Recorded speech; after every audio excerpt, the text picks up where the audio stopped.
There we go. Welcome everyone to the live chat. Got a little bit of a different setup today. Hope you guys like it. Get to see some of the collection and you know. Um, so welcome everyone that's here. I'll pick this up so you can hear me a bit better. My mic that's not very good, so but we'll use it. And wait for a few people to come in. There we go. All right. So, let me just slide over this way a bit. There we go. And we'll have to see if anybody shows up. So far, I got 0 viewers, 0 people watching, even though I'm not sure I believe that 100%, considering been on for a minute. Should have a few people anyway trickling in. So, yeah, there we go. Starfleet Boy says hello. There you go. Now we're getting people coming in. Well, no, I'm here. All right, see? These weren't coming in. What am I, chopped liver? Jill Wright's here. All you guys are just waiting, even though it says 2 are watching. That's okay. We're going to get right into it. Talking about Point of Light. Wow. Uh, so, last episode had me very hopeful. It was very much Star Trek. This one seemed like a disjointed mess with like 4 or 5 different storylines all crammed together. It's like they didn't know what to do with these storylines to make them full episodes. So they just jammed them into one episode. It also had a very different feel than Star Trek. It had a very Game of Thrones type vibe to it. Mark Maplebeck puts in $2 Canadian. I'm here, he says. Well, thank you very much, Mark. Much appreciated. Now there's people here. Okay, fine. So, I mean, they tried to fix a few things, but it was kind of just one-off dialogue. If you weren't actually listening for it, you wouldn't have heard it. You wouldn't have picked up on it, and that's kind of sad. They're trying to fix some of their mistakes, but I think they do it in a very sloppy, quick manner. But we'll talk more about those specifically in a second. So we had the Spock storyline with the whole he apparently murdered some doctors and escaped from the asylum, and then Amanda, his mom, goes and by the way, this is spoiler filled, guys, just so you know. Um,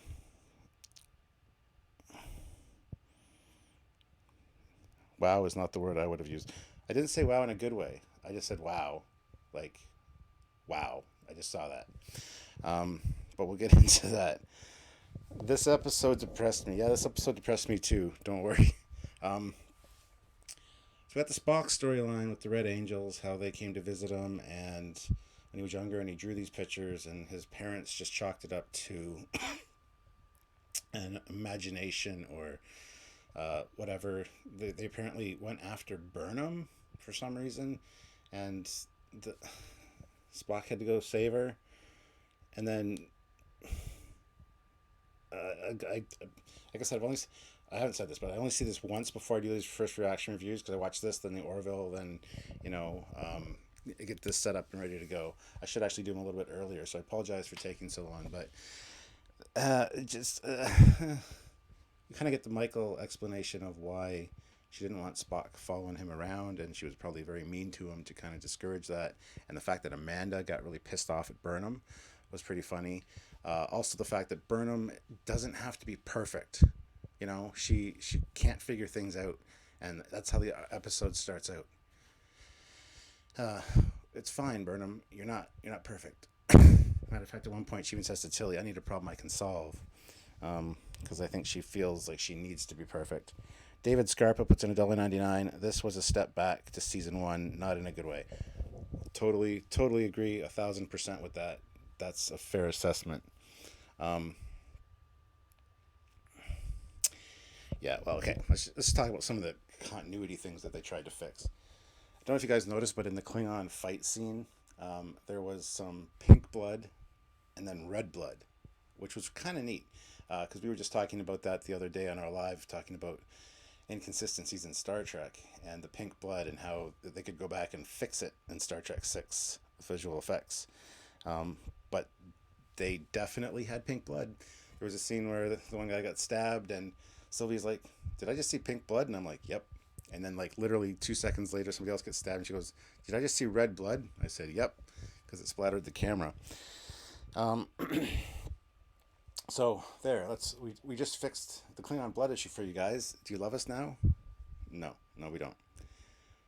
The line of dialogue about the hair. Klingons are growing their hair back. Yeah, ever since the war ended. Let's continue our conversation. Really? Wow. Um, wow. Yeah. Um, of course, we got the D7 right off the hop. It's like, hey, look, here's the D7 that will not carry a single house's banner, but the unified symbol of Klingon.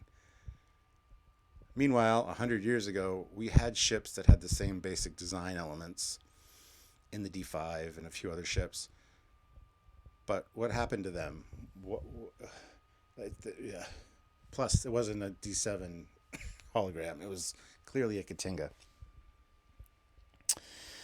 I feel like they're stretching this arc out to the point of getting painful.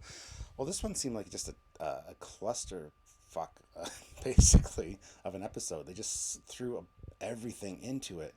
Hold on, we'll continue with the things they tried to fix. Samuel and myself have said this many times about the Klingon language. It sucks. Okay? And you guys know that I can't do it. Kerleshk. I got to talk with the back of your throat, and I just can't do it. And we said the lines would be more impactful if they were said in English, because then the actors could actually portray the emotions a bit better. Because in season 1, it just didn't come across that way. It was just a garbled mess. And this one, she starts off for one speech in Klingon, and then transitions, the subtitles transition to Klingon, and then she starts speaking English. And it's like, yes, you guys are listening. You guys are listening to either Trekyards or some of the other fans that have maybe said that. I haven't seen anybody else that said that. I know we've said it a few times, so maybe they're watching us. Who knows? Where are we here now? The view screen nod. Where the guy's like, so you're one, besides my mother or grandmother, you're the only person that uses a view screen these days. Really? So Peg's old school, that's fine. But that view screen thing has to be explained away at some point, because it never gets used again until like Deep Space Nine. So that's got to be fixed somehow. The holograms have to be easily hacked into or something to manipulate the ship, that they decide just to get rid of the technology. Because it just doesn't make any goddamn sense. The one thing I did like was the data chip that that Amanda stole. It was clear. It wasn't see-through. It's actually opaque. It wasn't see-through. Right size. Even had the angle cut into it. So it's like, yes, that's a step in the right direction. Good job, guys. I got to give you that one. And yeah, the Klingon baby arc. Really, did we need that? I don't think we needed that arc, in my opinion. But I mean, what do I know, right? So that seemed forced and very, very quickly done. Like, hey, look, there's a baby. Oh, look, I got murdered because of the baby. Oh, look, the baby got kidnapped. Oh, we got the baby back though. It's okay, but we don't want the baby to know who its parents are. So we're just gonna give it to a monastery. Just beam it in. Just sit on the doorstep. That's a thing, right? What did I just see? Why was that there? I mean, it might come in important later, but really forced, really quickly done, and piss poorly at. Will we do a breakdown on the new Section 31 ship? Yes, we will. When I saw the ship come in and the wings fold, I was like, that's a cool ship. That's a Section 31 ship. That's cool. But then we get to Section 31. Ash Tyler's at Section 31 now, I guess. And Giorgio's like, yeah, look, I have a badge. I'm always holding this badge in my hand. Look, I got a badge. Like, wow, really? That was just dumb to the point of, Uh, um, I'm very impressed with the number of severed heads we saw.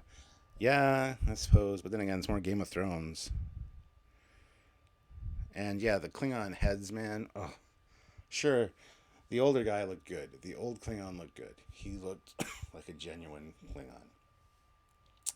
But Mohawk Boy and his troop with the still the really super long heads, it's like, no, please just stop with that. Just phase that out, please. Um, it's not working for you guys. And then they're talking to Tyler like, oh, or Tyler says they I remind them of the humans. They think I'm a human.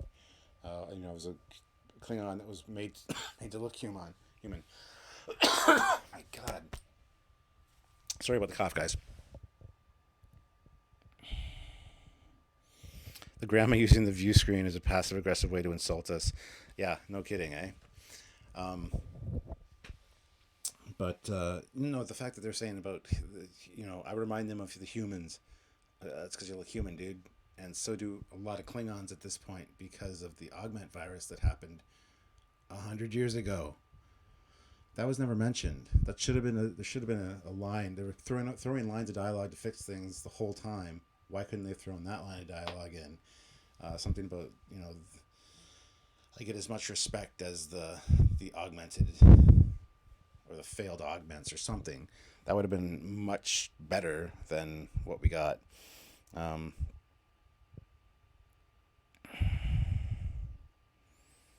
isn't the baby the albino that the DS9 Curzon throwback Klingon team episode? I mean, probably. That's probably what they're going for there. I can see that. Um,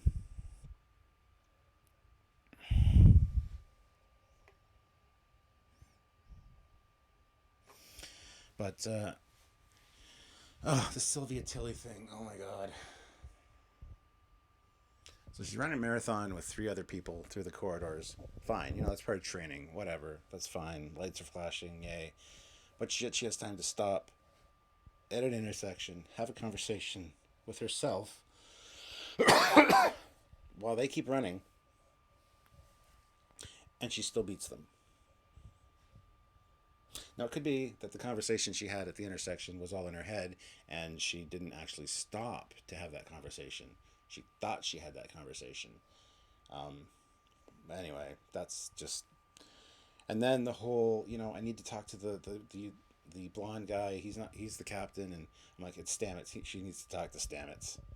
Like, how hard is that to figure out? Seriously. And then later, yeah, well, this is the captain. This is the guy I need to talk to.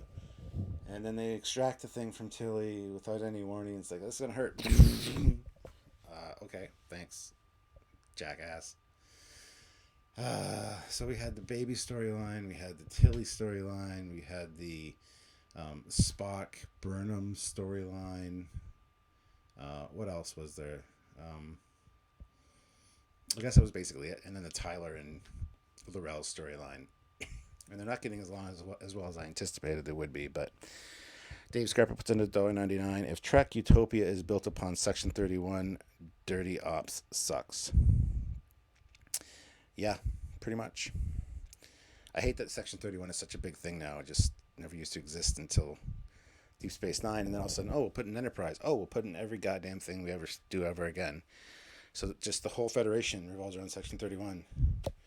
Sean Poland puts in $5 Canadian. Didn't have any problem following the three plots. I didn't either, but they just felt very disjointed and not well put together. It was like this should have been separate episodes, or keep it to two plots. Keep the Tilly story plot and the Klingon story plot. I guess that's kind of what they did, and they kind of shoehorned in the Spock just to say, hey, we remembered that Spock's a thing. We're going to put that in the beginning, and then that's it. I mean, sure, whatever. That's fine. It's fine. It's good.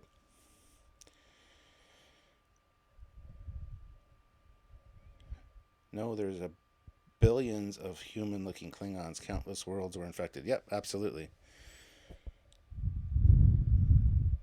Yeah, the spore alien. That's another one of the things that they contained it, and then it's like I don't remember if anything else happened with it, to be honest. Um, I need to go watch the episode again and take my notes as I always do, but I just have a feeling that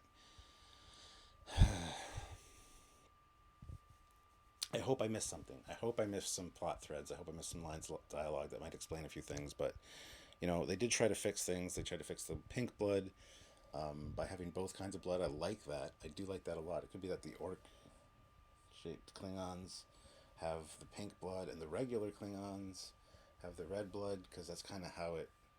I mean, the ones in Star Trek 6 weren't really elongated skulls, but I don't know what they were trying to do. But the hair thing with the war, that's just stupid. Please don't ever say that again. That was just dumb. Uh, Laurel looks like she's been eating too many marshmallows. Her cheeks are like, not eating too many marshmallows, like has too many in her mouth, because she looks all puffy and when did she have time to have a baby without anybody like Tyler knowing about it? I mean, we don't really know. Well, I guess they were gone for. Yeah, they were. That's fair. They were gone for a good 7 months because they were in the Terran universe, and then when they came back, they overshot by like 7 months, so the war was almost over. I think it was said last week in the live chat that May had something to do with the green spore and meteor. May, who's May? The baby was removed from her. Ah, okay, yeah, that's right. I do remember something about that.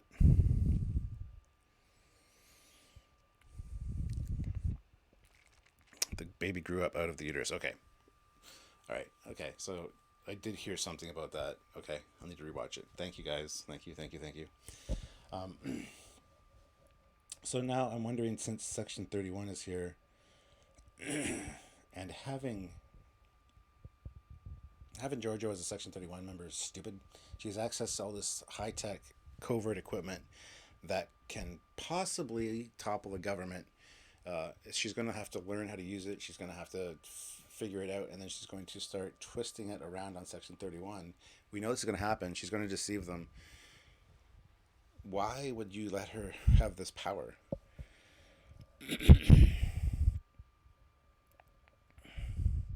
So yeah, this episode overall really let me down. last week, last week was kind of a return to form, kind of a TOS vibe, even a TNG episodic feel. Very Star Trek. This one, they just fumbled the ball and went back to season one tropes, which I am not happy about. Um, not going to say it's totally awful. They did a lot of cool things in it, but as a whole cohesive piece, it just doesn't hold up compared to what we saw last week, for sure.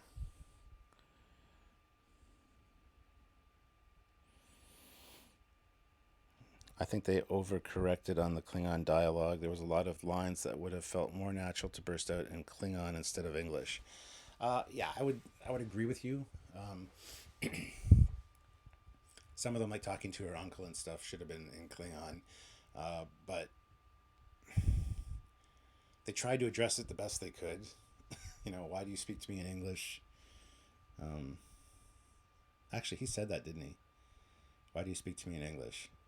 Because they don't call it English, they call it Federation Standard. They even had that right in the last episode where Pike said, "These people know Federation Standard." Still not no sighting of adult Spock yet. Yeah, well, uh, what I said, episode 4 or 5, he'd show up, and Samuel said episode 6. So those are our guesses. I really do not like when Laurel was giving a speech in Klingon and English subs, and then switched to English with Klingon subs. I thought that was hilarious the way they handled that. I thought that was actually pretty interesting. It just feels like Discovery's writers are ignorant of Star Trek and they don't really like it. I would totally agree with that. It's like the people that don't like it are in charge. She is their mom now, not their chancellor. I love that speech. I thought she was going to say, "I'm no longer your chancellor. I am your emperor or your empress," because she just talked to Bitchface. Um, But no, I'm your mom. And we're a unified family now. I kind of like that. It's going to tie together the Klingon people as per Takuvuma's vision, I guess. I don't know. I'm kind of lost for words because, like I said, I really need to watch it again. And as soon as I'm done this, it's the first thing I'm doing. I'm putting the camera away, putting the light away, going downstairs and watching it, taking my notes. Orville was interesting tonight, that's for sure. It's probably not canceled in my opinion, just not officially renewed yet. Yeah, I don't think it's canceled by any stretch of the imagination, but that's just my personal belief. Am I the only one who doesn't think this episode is the dumpster fire it's being made out to be? It had some major issues, but it had pluses too. I agree, and I said that. There are some things that it did good, and I have no problem with that. It felt, on first viewing, like I said, I need to rewatch it, but on first viewing, it felt jumbled and disoriented and like a bunch of stuff crammed into one episode. It was a lot to take in, and that's kind of the issues that a lot of the episodes in season one had. Last episode of Discovery was very fluid, very even the first episode of Discovery was more fluid and cohesive than this one. So I didn't hate it. It's a kind of a step backwards in my opinion. And everybody that used to hate Discovery that was kind of praising last episode is going to be right back like, oh yeah, here they go again. And I can hear the critics now. You made Spock a murderer. You hurt my Spock. We don't. They said Spock murdered people, but he probably didn't. But they're gonna latch onto that and they're gonna run with it. You guys are crazy. It was great. Good night. Oh, Jill's leaving. Oh no, Jill. Um, yeah. So not as good as last week by any means. Not as good as season or episode one, but you can see the course corrections they're trying to make, but they're trying to do it all with like simple lines of dialogue in one episode. It's like, look, there's a D7. Look, we fixed the Klingon language issue. Look, the Klingon blood thing. We fixed that too. What was the other ones? The view screen thing. We mentioned the view screens, don't you know? And the hair, and the hair. The Red Angel is Spock from the future using red matter to save Romulus. Dun dun dun. You know what? You could absolutely be right. Last episode was like watching some classic Trek. I do get that this one felt a throwback to last season. Yeah. And it'll be interesting to hear Samuel's thoughts on it. Because I can never tell with that guy whether he's going to love it or hate it. This one, like I said, I didn't hate it by any means, but I also didn't love it. And I was kind of disappointed after the vibe and, good feeling I got from last week. I just hope that moving forward I don't know what I hope. I always say that. I'm always optimistic. I always hope that the next one's better. And last week I came on such a high note, and then I was expecting probably too much out of this one, and my expectations were just a little too high. That's kind of the vibe that I'm getting. I hate mentioning other channels, but if you really want some outright pessimism of Star Trek Discovery, check out Nerdrotic. To them, it's nothing but a dumpster fire. Yeah, Nerdrotic, Doomcock, Macarandum, they're very anti-Discovery. Even anti-Trekker really dislikes it. So if you really want the pessimistic stuff, definitely go check them out. They won't disappoint. By the way, everyone should watch Sam's Temple Anomaly fan film. It's slick and highly enjoyable. It's slick. Yes, by all means. He just, it's taken him years to do this. This is his love letter to Star Trek. It includes all of the eras of Star Trek all in one fan film, and it's very well done. Interesting premise. His computer CGI skills are awesome, and check it out. Temporal Anomaly. Look it up on YouTube and watch it. He wants to hit 10,000 views. Once he hits 10,000 views, he said he's going to be satisfied. He'll be happy, and then it can do whatever it wants to do.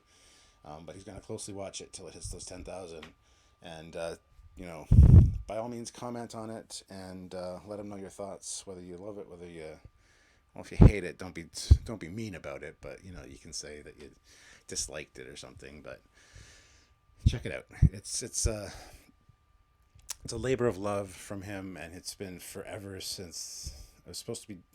He started like 6 years ago or something. Because when I first met him for Trekyards, which was like 4 years ago, um, he was already like pretty far into it. So check it out. The ships are feeling incredible. Some amazing work. Yeah, the Section 31 ship is very cool. Way advanced, but you know, for Section 31, I kind of buy that. I don't have an issue with that so much because they would be stealing more advanced tech or acquiring, sorry, not stealing, acquiring more advanced tech from other races and things. So I don't have an issue with that. The bridge has got a kind of a cool layout, but I hate that they made Giorgio a member of Section 31. It's just the stupidest thing they can ever possibly do. And now Ash Tyler, is he a member of Section 31? Is that the vibe that I'm getting? He's apparently dead, as far as the Klingons know. So he can never really show his face around Lorel again. I, which kind of threw me for a loop. I really did not expect that. They could have fixed the whole smooth-headed Klingons, whatever Klingons, by having Tyler there advocating for them because he himself is Klingon. But they decided to say, "Oh, he's dead." I get where they're going with it, but it just at the same time it's like you could have.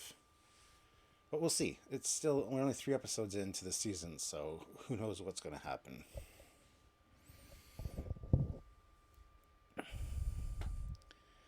Yeah, Klingons now have hair because they're not at war. Ugh. Oh, he's a recruit for Section 31. Can you elaborate on that? Elaborate on what?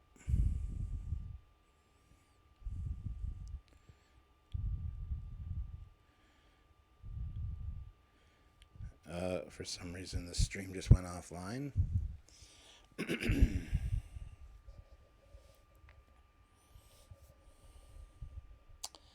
Hold on.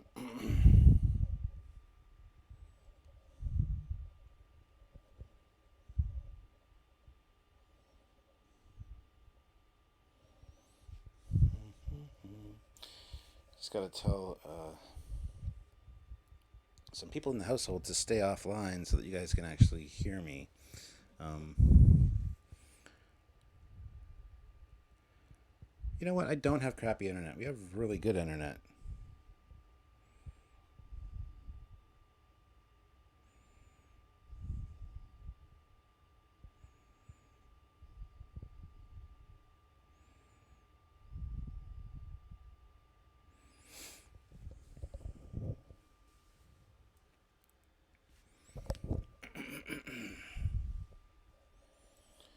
So I guess I'm back.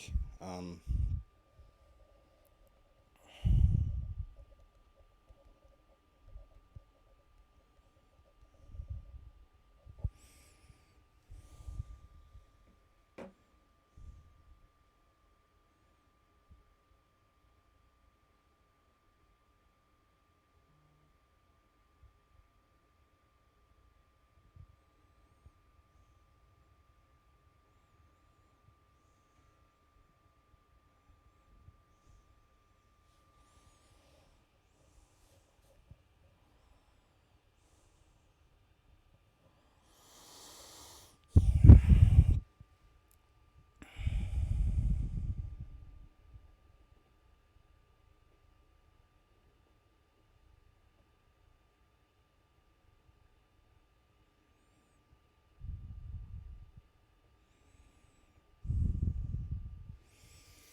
guys, this is not a my internet problem, nor is it a my computer problem. My computers are both fine, and so is our internet.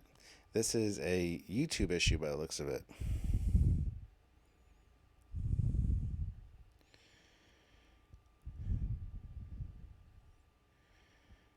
Uh,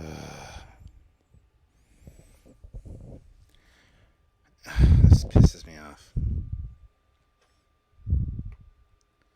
Because this is my laptop. This is a different computer than the one downstairs. The Wi-Fi is fine. Um, so anyway, you can hear and see me. That's fine. It says video output is low on YouTube's end. So sorry guys, but I'm going to call it a wrap anyway because I kind of hit all the points I wanted to hit. Samuel and myself will of course be doing a review of this tomorrow, which will be out tomorrow afternoon. And then tomorrow evening at 5 Eastern Standard Time, we'll be doing our live review where we break it down scene by scene. Break it down. Yeah, I did that. Where we break it down scene by scene and talk about it with you guys. So 5 to 7 tomorrow Eastern Standard Time. Check it out. And don't forget to check out the official review in the afternoon. Because we're going to film it around, well, early or late morning tomorrow is when we film it. So there you go. And sorry that the internet's crap. It's not our internet. We actually have very good internet, and the computers are fine. It's a long story. I don't know what's going on with it because this is a separate computer than the one I use downstairs. The same issues happen downstairs, but it's not the wireless because our speeds are fine and everything. And anyway. And yeah, it's not. Yeah, it's more YouTube than anything I think tonight, and even lately, like YouTube hasn't been sending out notifications for videos going up or anything. So, I'd like to thank you guys for all staying with me. Do you have a Twitch I could follow? I do have a Twitch. I just don't know because I've never used it. I've used it once. I'll have to put the relative information in the description of future videos, but I didn't think anybody would want to follow us on Twitch. We considered streaming from Twitch, but something we can look into. Yeah, I'm pretty sure it's YouTube as well. Things are looking fine here now. It does still say video output low, but oh, there it goes. It just went green, so it's back. Hey guys, I'm back. But having said that, I should probably get going because I do have to, like I said, go watch it again, take notes, and then get ready for tomorrow to film. So I know it's only been 33 minutes, but I've kind of covered everything I want to talk about, unless there's anything you guys want to talk about. Kharkov puts in $4.99. Thank you very much.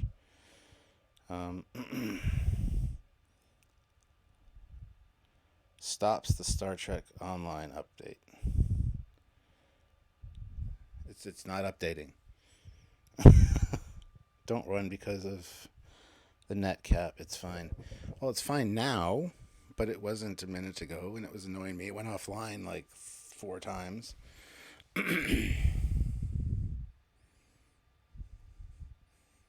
Oh yeah, I do need to give a better analysis. Like I said, I only watched it once. Then straight into the Orville, and